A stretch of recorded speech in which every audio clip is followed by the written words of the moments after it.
Relacionamentos em família, superando desafios e problemas com exemplos da palavra de Deus. Hoje a aula 5, o motim em família. Vamos orar então. Pai, nós somos gratos ao Senhor. Deus, muito obrigado por esse tema, obrigado por esse tempo que nós temos vivido.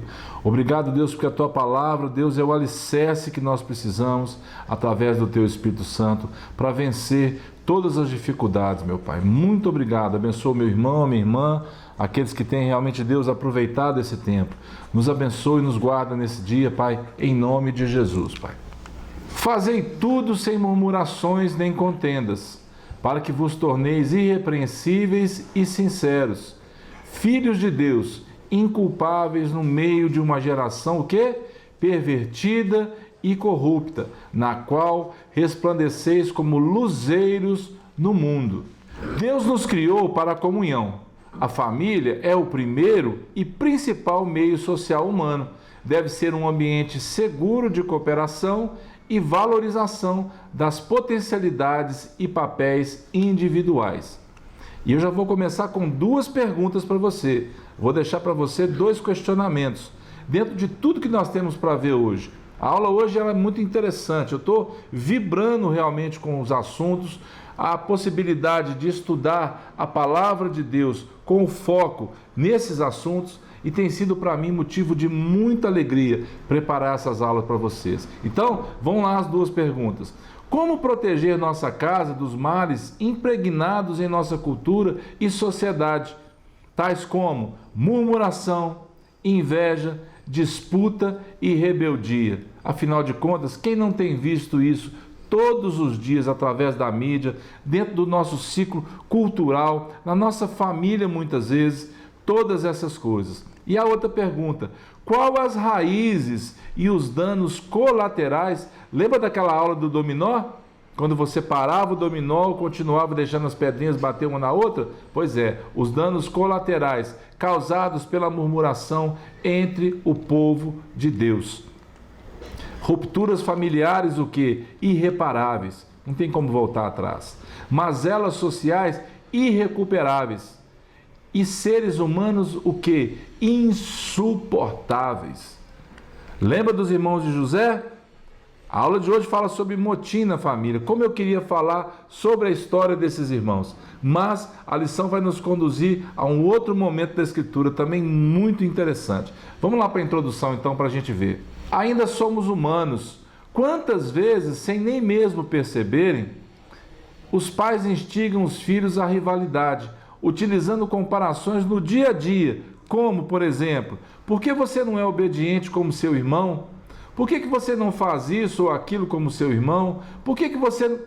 São comparações. E nós entendemos que na história de Abraão, ali com José, os irmãos de José, aconteceu isso. Aquela túnica colorida, aquela túnica foi dada com um objetivo, mas ela causou o quê? Ciúme. Ela causou que os irmãos também fizessem um motim. Mas vamos lá para a história então, que vai nos levar hoje à lição.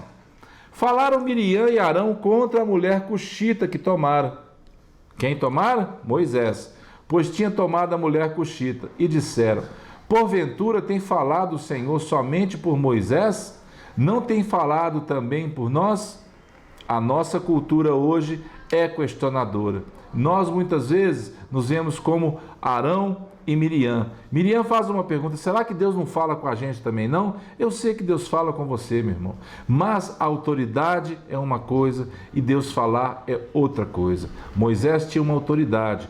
Ele foi revestido por Deus de capacidade para fazer aquilo, liderar o povo. E quando eles fizeram isso, eles levantaram no meio daquele povo todo ali um descontentamento. É prudente o quê? Evitar contendas familiares para que a paz e a harmonia reinem entre os santos. Atos explícitos de desobediência ou uma reação negativa contra as regras e as ordens estabelecidas no grupo social, o que é isso? É o tal do motim que nós estamos falando. É você se levantar contra aquilo e levar sempre alguém com você. Então, cuidado para você não se pegar fazendo isso. Israel havia saído da região ao redor do Sinai, no qual desfrutavam de quê? relativa à fertilidade, prosperidade para fazer as coisas. Por quê? Por causa do rio Nilo mesmo. Para produção de grãos, água, comida, o que fosse, eles tinham ali. E agora o que acontece com eles? Eles deparam-se agora com um inóspito deserto e começam a reclamar que Moisés os havia trazido para morrerem naquele lugar. Olha só o que a palavra diz. Queixou-se o povo de sua sorte. Está lá no capítulo 11 de Números. Ouvindo o Senhor, acendeu-se-lhe o quê? A ira. E o fogo do Senhor ardeu entre eles e consumiu extremidades do arraial. Então o povo clamou a Moisés e orando este ao Senhor, o que aconteceu? Deus teve misericórdia, o fogo se apagou. E o populacho, o que é o populacho? São aqueles estrangeiros que subiram junto com o povo de Deus ali para o deserto, que estava no meio deles, veio a ter grande desejo das comidas dos egípcios, pelo que os filhos de Israel tornaram a chorar e também disseram: quem nos dará carne a comer? Lembrando-nos dos peixes que no Egito comíamos de graça, dos pepinos, dos melões, dos alhos silvestres, das cebolas e dos alhos. Agora, porém, seca-se a nossa alma e nenhuma coisa vemos senão o quê? O maná. E se você quiser ler lá em Êxodo 16:35, durante 40 anos o povo comeu do maná no deserto. Vamos lá para um rápido resumo de Números a partir do capítulo 11 e até o fim do capítulo 14. Queixou-se o povo e a ira do Senhor, o que aconteceu? Se acendeu. Moisés intercede pelo povo, Deus faz com que o fogo parasse. Mas aí o povo reclama outra vez por causa do populacho. Depois a ira do Senhor se acende novamente e o povo continuou provocando a Deus. Moisés acha pesado o seu cargo. Ele fala: como é que eu vou fazer para dar carne para esse povo todo? Como é que eu vou fazer? Se o Senhor não realmente considera isso, Moisés fala no versículo 15: mata-me de uma vez, eu te peço, se tenho achado favor aos teus olhos, e não me deixes ver a minha miséria. É o que Moisés diz. Depois o que acontece? Deus manda separar 70 anciãos. Já que ele estava cansado, Deus repartiria do espírito que havia sobre ele com esses 70 homens. E a Bíblia fala que Deus repartiu e eles profetizaram. Mas depois, nunca mais profetizaram. E haviam 2 no meio. O que Deus faz? Deus realmente, Josué fica com ciúme e fala: Senhor, Moisés proíbe eles. E Moisés pergunta: você está com ciúme de mim? Quisera eu que todo o povo também profetizasse. Aí Deus manda o povo se santificar, porque eles iam comer carne. Como? Não era 1 dia, 2 dias, 5 dias, 10 dias, 20 dias, não. 1 mês inteiro. E aí acontece uma coisa muito interessante. Moisés questiona a Deus. Será que Deus, realmente, o que Deus ia fazer para poder dar carne para aquele povo? Como é que Moisés ia fazer para dar carne para o povo? E olha a resposta do Senhor. Porém o Senhor respondeu a Moisés: ter-se-ia encurtado a mão do Senhor? Agora mesmo verás se cumprirá ou não a minha palavra. Então soprou um vento do Senhor e trouxe codornizes de onde? Do mar. E as espalhou pelo arraial, quase caminho de um dia, ao seu redor. Cerca de 2 côvados, aproximadamente 90 centímetros sobre a terra. Imagina só, meus irmãos, a quantidade de aves que vieram para o arraial. Estava ainda a carne entre os seus dentes, antes que fosse mastigada, quando se acendeu a ira do Senhor novamente contra o povo, e o feriu com praga muito grande. Capítulo 12. O casamento de Moisés com aquela mulher que era descendente de Cuxi, filho de Cã, né? A Cuxita. Eles implicaram com ele por causa dessa mulher, por causa desse casamento. Moisés era muito manso. Moisés não falou nada. Moisés não implicou. Ele era o homem mais manso que havia sobre a terra. Aí Deus, como viu aquela murmuração de Miriam e de Arão, o que Deus faz? Deus convoca uma reunião especial. Arão, Moisés e Miriam. Chama os 3. E ali Deus diz para eles que falava boca a boca com Moisés. A ira se acendeu contra Arão e Miriam. E Miriam, o que aconteceu com ela? Ela ficou leprosa. E Moisés rogou por ela porque Arão pediu que ele intercedesse por ela. E aí o que aconteceu? Deus disse que ela ficaria 7 dias afastada do arraial e depois Miriam foi curada, para que ela pudesse realmente servir também de testemunho contra a murmuração. Misericórdia de Deus, é isso que nós vemos. Números capítulo 13, o Senhor manda Moisés então separar príncipes para espiar a terra que eles tomavam por herança agora. 12 homens, um de cada tribo. Moisés troca o nome de Oséias agora, que se chamaria então Josué. As recomendações de Moisés, ele fala para eles olharem tudo, se as terras como eram as plantações, as casas, o povo, a colheita, manda recomendações para eles poderem observar a terra, tudo que ela tinha. E ali surge para nós o vale de Escol, onde eles acharam aquele cacho de uva que foi trazido no meio de uma vara por 2 homens. Escol quer dizer coisa realmente de melhor qualidade, coisa realmente melhor. 40 dias eles ficaram espiando a terra, e nesses 40 dias, o que eles viram? Muitas coisas eles trouxeram sobre o povo, viram ali os filhos de Anak, viram ali como que eles procediam, e quando eles trouxeram a notícia para o povo começou a reclamar, mas Josué e Caleb tiveram uma postura totalmente diferente. Eles diziam o seguinte: nós vamos investir contra eles porque o Senhor é conosco. Mas o povo teve medo. Eles viram ali os anaquins, que eram gigantes naquela época.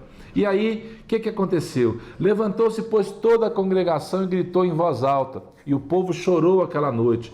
Todos os filhos de Israel murmuraram contra Moisés e contra Arão. E toda a congregação lhes disse: tomara tivéssemos morrido na terra do Egito, ou mesmo nesse deserto.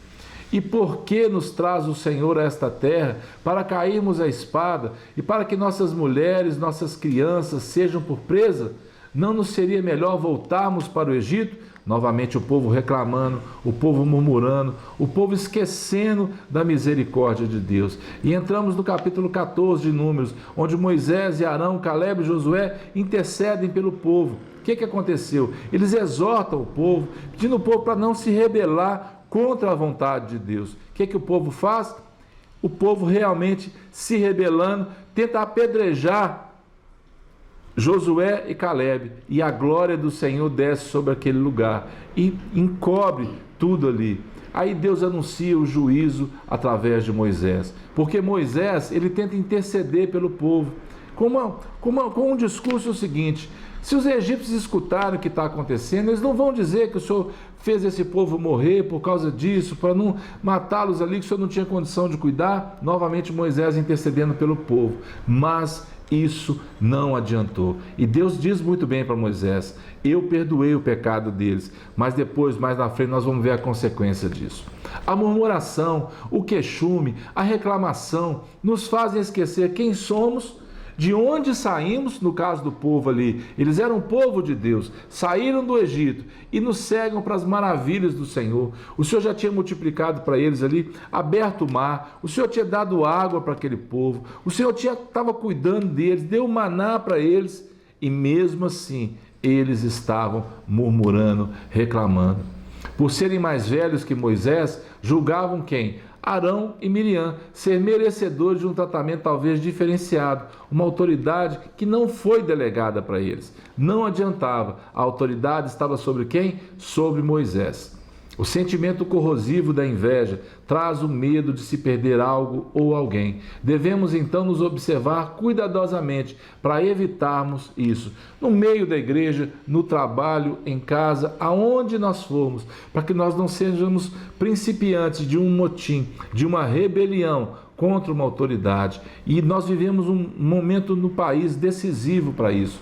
Não se rebele contra as autoridades instituídas por Deus. Fica o meu conselho, fica a minha palavra de exortação: não se levante com palavras infamatórias, com palavras que vão realmente difamar autoridades ou contrariar aquilo que Deus está realmente movendo através dessas pessoas, tá bom? Vamos lá para a conclusão então. A nossa família aqui é o nosso alvo principal. Vamos evitar então as falsas acusações, o ciúme, as palavras malditas. Muitas vezes os pais ministram coisas malditas, ditas em hora errada. aos filhos. Então, cuidado com essas palavras atravessadas, as calúnias, o desprezo pelo quê? Pela reputação do nosso próximo. E o próximo que eu estou dizendo é a nossa família, o nosso pai, a nossa mãe, aqueles que forem da sua família. Cuidado para você não se realmente pegar fazendo isso. A vontade de Deus é que todos conheçam a verdade, mas é também que a paz e a harmonia estejam sobre a família cristã, pois é o Espírito Santo que opera o caráter de Cristo em nós. As obras da carne não podem dominar nossas atitudes. É tempo de compaixão, amor, prudência, é tempo de socorrer as almas aflitas que se espalham mundo afora. É tempo de você, através de Cristo Jesus, através do Espírito Santo, lançar palavras de bênção para as pessoas, mesmo quando você não conhece. Quantas vezes eu estou andando pela rua, eu dou um bom dia, eu saúdo com a paz do Senhor e ali eu começo um diálogo com aquela pessoa, onde eu posso realmente ministrar para ela algo que seja bênção, algo que seja a palavra de Deus para ela, ou simplesmente dar um sorriso e dizer para aquela pessoa: você é importante para Cristo, Cristo está vivo e Ele te ama. Isso é realmente socorrer muitas almas, mas tem outras maneiras também. Vamos lá então para encerrar. Moisés e Arão estavam o quê? Em meio a uma geração que desejava ardentemente o resultado. Tanto que eles estavam reclamando do que eles estavam comendo, do que eles estavam vendo, mas parece que eles tinham um problema, que eles tinham esquecido de quê? Do processo. E para finalizar, no capítulo 14, a palavra diz assim: perdoa, pois, a iniquidade deste povo, segundo a grandeza da tua misericórdia. Moisés apelou para a misericórdia de Deus. E como também tens perdoado a este povo, desde a terra do Egito até aqui. Tornou-lhe o Senhor, ou seja, Deus respondeu para Moisés: segundo a tua palavra, eu lhe perdoei. Porém, tão certo como eu vivo e como toda a terra se encherá da glória do Senhor, nenhum dos homens que, tendo visto a minha glória, os prodígios que fiz no Egito e no deserto, todavia me puseram à prova já 10 vezes e não obedeceram à minha voz. Nenhum deles verá a terra que com juramento prometi a seus pais. Sim, nenhum daqueles que me desprezaram haverá. E ele fala um pouquinho mais na frente: salvo Calebe, filho de Jefoné, e Josué, filho de Num. Segundo o número dos dias em que espiastes a terra, 40 dias, cada dia representando um ano, levarei sobre vós as vossas iniquidades, 40 anos, e tereis experiência do meu desagrado. E no final de tudo, o povo vai ali para aquela cidade, para aquela terra prometida, desobedecendo o Senhor, e muitos são mortos numa batalha. Final do capítulo 14. Então, queridos, eu sei que é um pouco extenso, mas eu precisava dizer para você o que a murmuração fez, o que o queixume fez, o que olhar para trás. Não faça como a mulher de Ló. Eles estavam olhando para trás. O que fez com eles? Por quê? Porque o motim na família, a divisão na família, o ciúme na família, tudo isso traz para nós consequências realmente desagradáveis. Então, tome como exemplo: 40 dias eles gastaram na terra, 40 anos, um dia para cada ano que eles ficariam ali peregrinando no deserto, porque desobedeceram ao Senhor. Mas Josué e Calebe tiveram uma posição diferente. Por isso Deus trouxe para eles aquela bênção de poder entrar e poder fazer realmente servir o Senhor ali. Que o Senhor te abençoe. Fique em paz e até a próxima, em nome de Jesus.